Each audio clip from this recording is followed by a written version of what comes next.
శ్రీదేవి మరణం ఎంతమంది బాధపడిపోయారో. మామూలు మనిషి మరణానికి ఎవడు బాధపడ్డు అంటే అవే ప్రాణాలు. మరి సినిమా హీరోయిన్లవే ప్రాణాలు, సెలబ్రిటీలవే ప్రాణాలు, డబ్బున్నోళ్ళవే ప్రాణాలు. డబ్బు లేనోడు ప్రాణాలు కావు, అంతే కదా. డబ్బు లేనోడిది ప్రాణం కాదన్నమాట, వాడి ప్రాణానికి విలువ లేదన్నమాట. సో ధనవంతుడు చచ్చిపోతే ఇంటి దగ్గర టెంటో, పరామర్శించడానికి జనాలు, వాళ్ళకి టీలు, టిఫిన్లు, డ్రింకులు.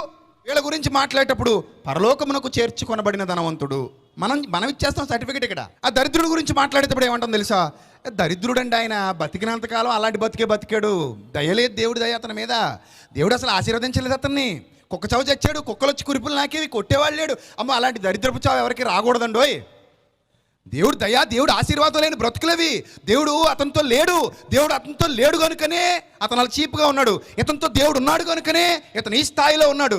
మనిషి చూసేది పై రూపాన్నే, అంతేనా కాదా? చివరికి వాక్యం దగ్గర కూడా జనాన్ని చూసి వెళ్ళే దౌర్భాగ్యులు ఉన్న పరిస్థితి అండి మనకి. ఏమనాలి?